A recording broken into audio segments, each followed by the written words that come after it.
الرحيم.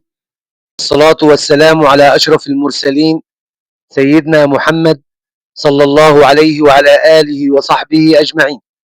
أحبائي طلاب وطالبات الصف الرابع الابتدائي، أهلا وسهلا بكم في مقهى الخوارزمي للرياضيات. النهاردة إن شاء الله تعالى حصة رقم 16 وهناخد فيها وحدات قياس السعة. أخذنا الحصة اللي فاتت وحدات قياس الكتلة، وقلنا إنه وحدات قياس الكتلة هي الطن والكيلو جرام والجرام. أخذنا الحصة اللي قبليها وحدات قياس الطول، وقلنا إنه الطول ليه 5 وحدات قياس أساسية: الكيلو متر والمتر والديسي متر والسنتي متر والملي متر. النهاردة إن شاء الله وحدات قياس السعة. الأول عايزين نفهم يعني إيه سعة. لو أنا معايا إناء وعبيته مية وسألتك هو الإناء ده هيشيل قد إيه من المية، أو معنى إنه الإناء ده يشيل قد إيه من المية أو من السائل اللي موجود داخله، هو ده السعة. يعني سعته من الماء أو سعته من السائل اللي موجود داخله. طيب سعته دي هتكون بإيه أو هنقيسها بإيه؟ هنقيسها بوحدتين: اللتر والملي لتر. طيب هو في غيرهم نقدر نقيس بيهم سعة الإناء؟ أيوة فيه، بس احنا مش هندرس غير اللتر والملي لتر. اللتر هو الوحدة الأكبر وبنرمز ليها بالرمز لام. الملي لتر هو الوحدة الأصغر وبنرمز ليها بالرمز ميم لام لام. تعالوا نفهم كل واحدة فيهم ونشوف هي إيه. اللتر يستخدم لقياس سعة الأوعية الكبيرة. لو أنت معاك وعاء كبير هتستخدم له في القياس بتاعه أو في قياس السعة بتاعته هنستخدم اللتر. زي إيه مثلا؟ زي زجاجة المياه المعدنية. أنت لو رحت اشتريت مياه معدنية من السوبر ماركت، الجزازة اللي أنت بتشتريها دي بيكون السعة بتاعتها لتر. سعة الزجاجة اللي أنت اشتريتها لتر. زجاجة العصير، زجاجة العصير الكبيرة اللي بتشتريها برضو من السوبر ماركت هتلاقيها باللتر، وممكن تكون أكتر من لتر، 2 لتر مثلا. الملي لتر بنرمز له بالرمز ميم لام لام، وبنستخدمه لقياس سعة الأوعية الصغيرة. زي لما تروح الصيدلية مثلا وتشتري جزازة دواء، جزازة الدواء دي لما نقيس سعتها هنقيس سعتها بالملي لتر. علب العصير الصغيرة زي علبة العصير الشفاط تشتريها من السوبر ماركت، علبة العصير الشفاط دي لما نقيس سعتها هنقيسه بالملي لتر. اوعى تنسى اخوك الكبير بيضربك وما تنكرش، انا متأكد ان هو بيضربك. تعال نشوف الموضوع بتاعنا النهاردة. اخذنا في حصة وحدات قياس الطول ووحدات قياس الكتلة انه الكبير لما نحول من الكبير للصغير بنضرب، ولما نحول من الصغير للكبير بنقسم. اخوك بيضربك، اوعى تنسى لما نحول من الكبير للصغير هنضرب، الصغير للكبير نقسم. طيب هو اللتر بيساوي كام ملي لتر؟ اللتر بيساوي 1000 ملي لتر. اللتر الواحد بيساوي 1000 ملي لتر. هو ده موضوعنا النهارده، مش اكتر من كده. لما نحول من اللتر الى الملي لتر هنضرب في 1000، ولما نحول من الملي لتر الى لتر هنقسم على 1000، ولما نضرب في 1000 نضيف اصفار، ولما نقسم على 1000 نحذف اصفار. وبمعنى اصح هنضيف 3 اصفار ونحذف 3 اصفار، لانه ال1000 فيه 3 اصفار. تعالوا نشوف المسائل. رقم 1: 3 لتر بتساوي نقط ملي لتر. عايز احول من الكبير للصغير، يبقى اضرب في كام؟ اضرب في 1000. اشمعنى 1000؟ عشان اللتر بيساوي 1000 ملي لتر، فال3 لتر دول هيساووا كام ملي لتر؟ اضرب 3 في 1000. 3 في 1000 هتنزل الثلاثة وقدامها ال3 اصفار بتوع ال1000. ادي ال3 وادي ال3 اصفار بتوع ال1000، يبقى 3 لتر هيساوي 3000 ملي لتر. طيب 17 لتر هيساووا كام ملي لتر؟ برضو احنا كده بنحول من الكبير للصغير. لما نحول من الكبير للصغير هنضرب في 1000، ولما تضرب 17 في 1000 هتنزل ال17 وقدامها ال3 اصفار بتوع ال1000، فالناتج هيكون 17000.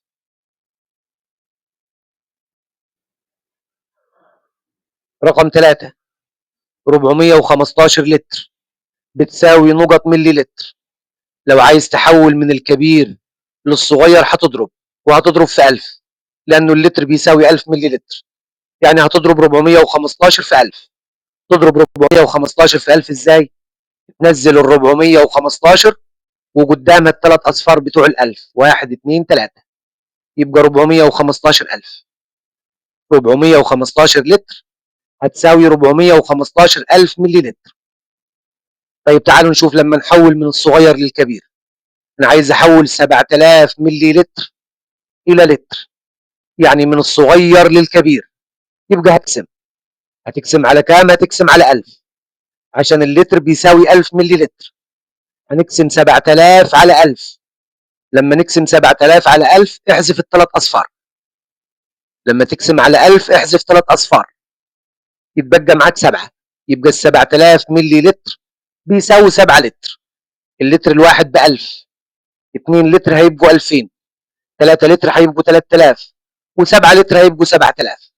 ف 7000 ملي لتر بتساوي 7 لتر. رقم 5، 10000 ملي لتر.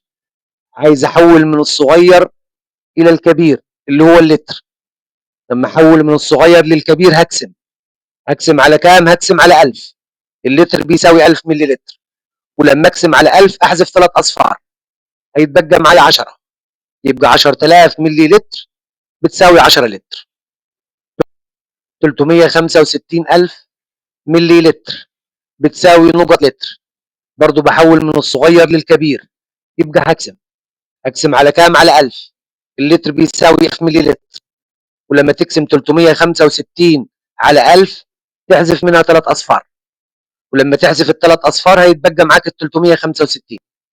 يبقى 365000 ملي لتر بتساوي 365 لتر. طيب نشوف السؤال اللي بعده.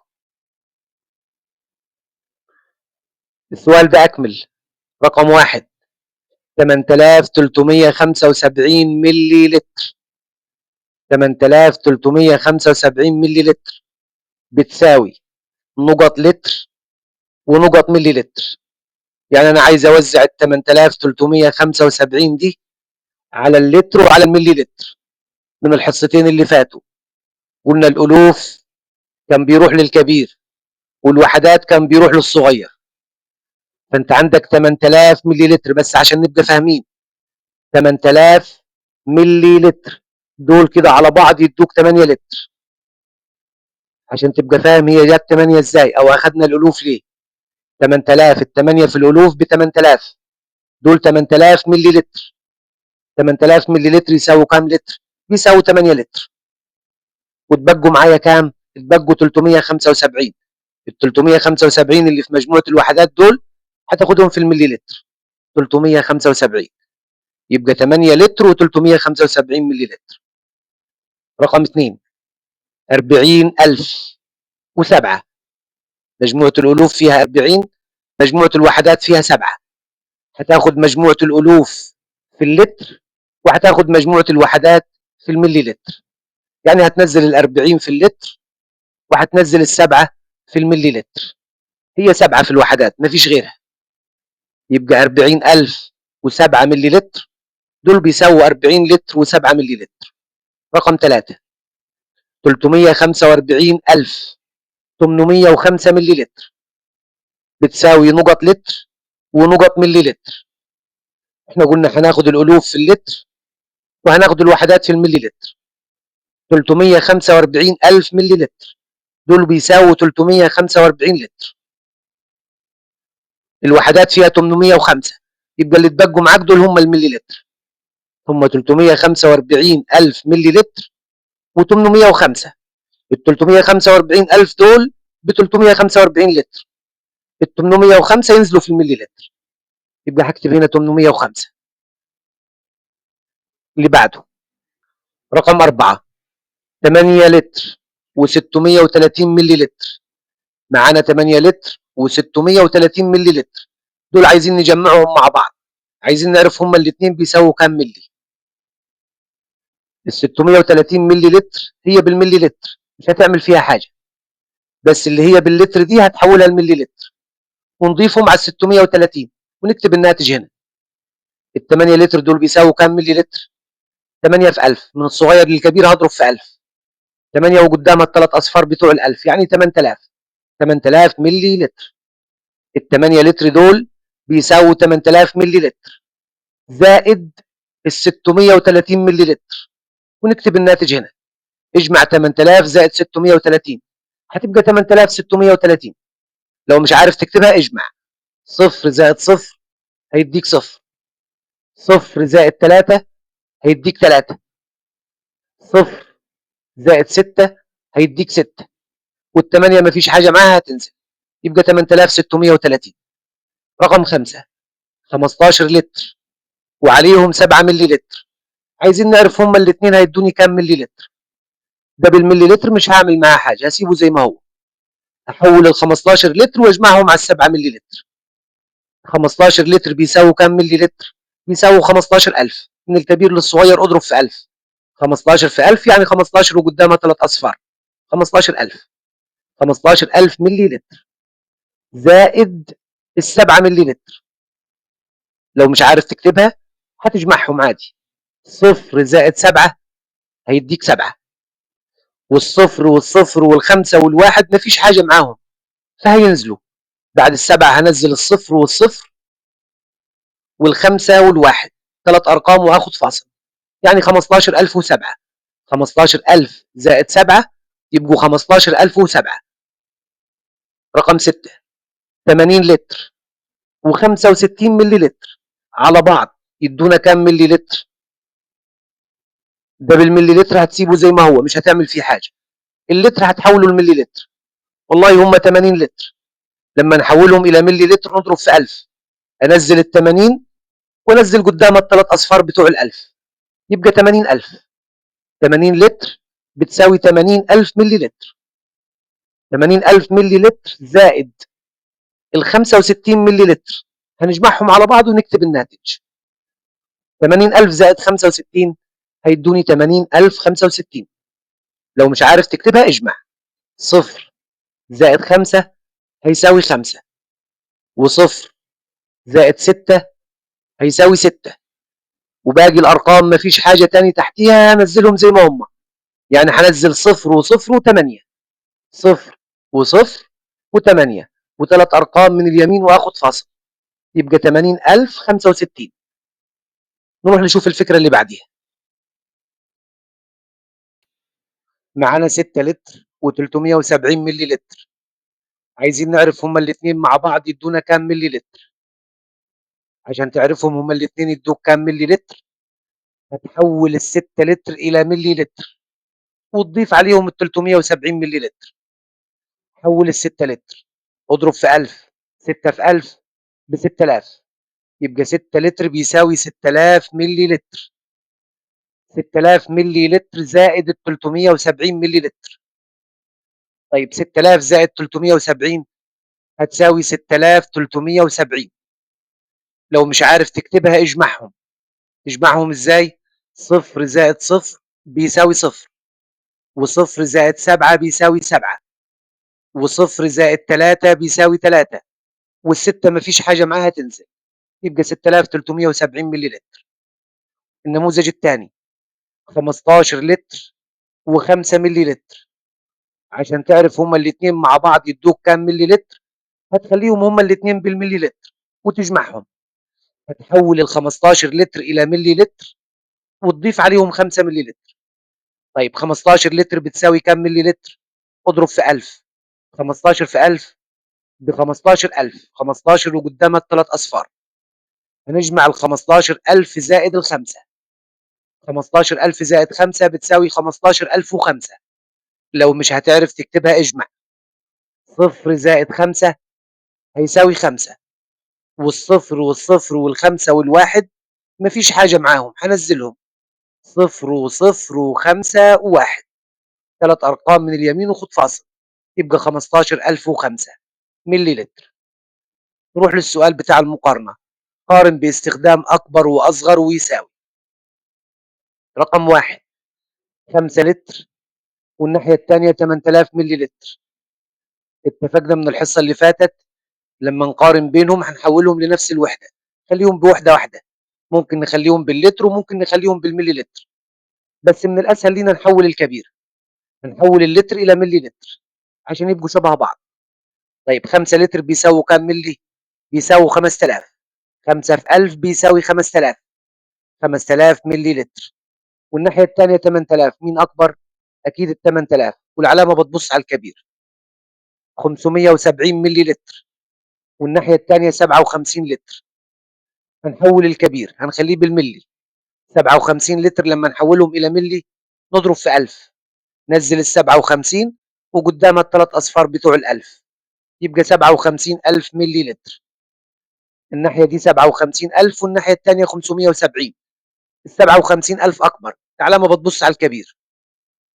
43 لتر و43000 ملي لتر. هنحول اللتر الى ملي لتر. 43 لما نحولهم الى ملي لتر نضربهم في 1000، نزل ال 43 وقدامها الثلاث اصفار بتوع ال 1000، يبقى 43000 ملي لتر. والناحيه الثانيه 43000 ملي لتر، دول بيساووا بعض. السؤال الرابع، 2 لتر وعليهم كمان 350 ملي لتر. الناحيه الثانيه 2530 ملي لتر. هنحول الاثنين دول نخليهم بالملي لتر ونقارن. انا معايا 2 لتر و350 ملي لتر. 2 لتر دول بيساووا كام ملي لتر؟ بيساووا 2000. 2000 وعليهم 350 ملي، يبقوا 2350. 2350 ملي لتر. الناحيه الثانيه 2530 ملي لتر.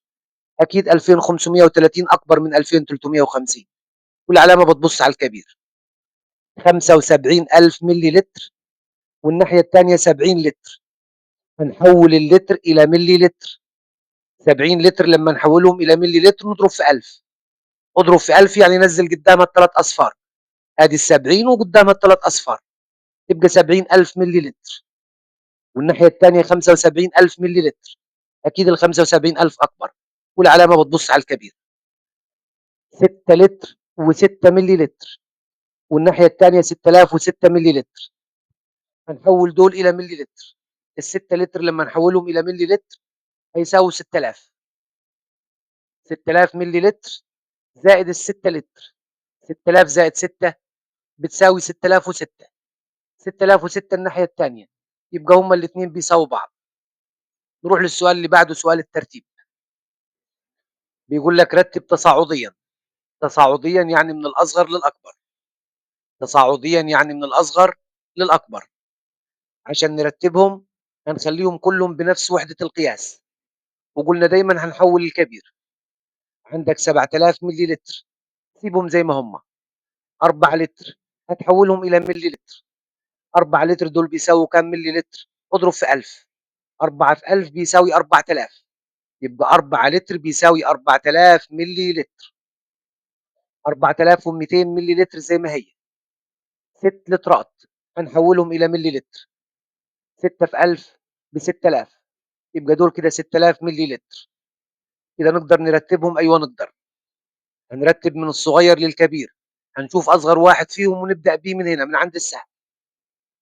انت عندك 7000 ملي، وعندك 4000 ملي، وعندك 4200 ملي، وعندك 6000 ملي. اصغر واحده فيهم مين؟ اكيد 4000 ملي، اللي هي اصلها 4 لتر. ولما ناجي نرتب هنكتبها على اصلها.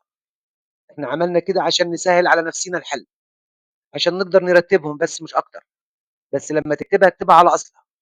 هتكتب 4 لتر، ده اصغر واحد فيهم 4 لتر، واكبر منه على طول ال 4200 ملي. 4200 ملي لتر. اللي بعده اكيد هيكون ال 6000. ال 6000 اصلها كان 6 لتر، فهنكتبها 6 لترات زي ما هو كان كاتبها. اكبر حاجه فيهم 7000 ملي، انزل ال 7000 ملي. وبكده احنا رتبناهم تصاعديا من الاصغر الى الاكبر. بيقول لك رتب تنازليا. تنازليا يعني من الاكبر الى الاصغر. يعني انت هتشوف اكبر واحد فيهم وتبدا بيه من ناحيه السهم من الشمال. عشان نعرف اكبر واحد فيهم هنخليهم كلهم بنفس وحده القياس، يعني هنخليهم كلهم بالملي لتر. دايما بنحول الكبير. حوّل اللتر إلى مليلتر، 8 لتر بيساوي كام مليلتر؟ بيساوي 8000، 8 في 1000 بيساوي 8000 مليلتر، دول 8300 مليلتر، هنسيبهم زي ما هم، 5 لترات، 5 لترات نحوّلهم، 5 في 1000 ب5000، يبقى ال5 لتر بيساوي 5000 مليلتر، ودول 7200 مليلتر زي ما هم، كده نقدر نرتّب أيوه، تنازليًا من الأكبر إلى الأصغر، هنشوف أكبر واحد فيهم 8000 مليلتر و8300 مليلتر و5000 مليلتر و7200 مليلتر، أكبر واحد فيهم 8300، هابدأ بال8300 أكبر واحد، 8300 مليلتر، اللي بعده ال8000، 8000 مليلتر أصلها كان 8 لترات، فهاكتبها 8 لترات، اللي بعده اللي أصغر منه على طول 7200 مللي، هاكتب 7200 مليلتر، وأصغر واحد فيهم كان ال5 لترات، اللي هي ال5000 مللي، 5 لترات اكتبها على أصلها زي ما هو كان مديها لك، وبكده رتبناهم تنازليًا من الأكبر إلى الأصغر. معانا 4 مسائل كلامية هنختم بيهم الحصة. رقم 1 بيقول لك علبة زيت سعتها 1 لتر و350 ملي لتر. السؤال: ما سعة هذه العلبة بالملي لترات؟ عايز يعرف سعة علبة الزيت بالملي لترات. والله هي سعتها 1 لتر و350 ملي، عشان نحولهم إلى ملي هنحول ال1 لتر، هنحول 1 لتر إلى ملي لتر ونضيف عليهم ال350 ملي. ال1 لتر ده بيساوي كام ملي لتر؟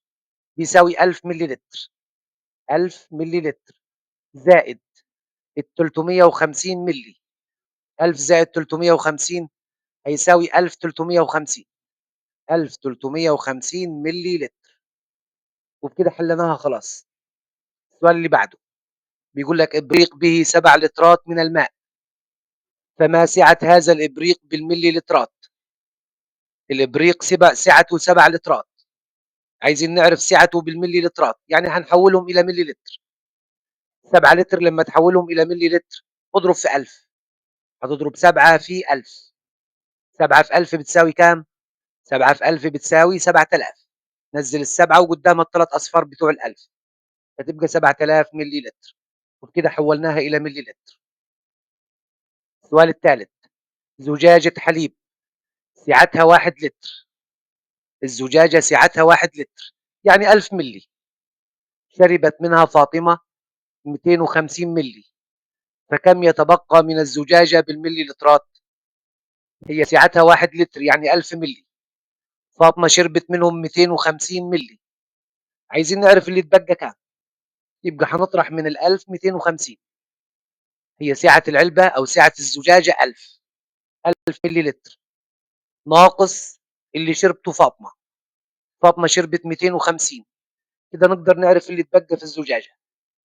1000 ناقص 250 تعال نطرح عادي، صفر ناقص صفر بيساوي صفر، طيب صفر ناقص 5 مش هينفع، نروح نستلف من الجيران، الجيران ما عندهمش، نروح للجيران اللي بعديهم، عنديهم واحد ناخده منهم، يتبقى معاهم صفر، احنا راجعين الجيران اللي رحنا لهم وما لقيناش عنديهم هنديهم 9، والصفر اللي استلفنا عشان خاطره هيبقى 10، 10 ناقص 5 هيساوي 5، الجيران بقيوا 9، 9 ناقص 2 بتساوي 7، والواحد بقي صفر ومش هينفع انزله على الشمال ملوش لازمه، يبقى 750 ملي لتر، ده اللي اتبقى من زجاجه العصير.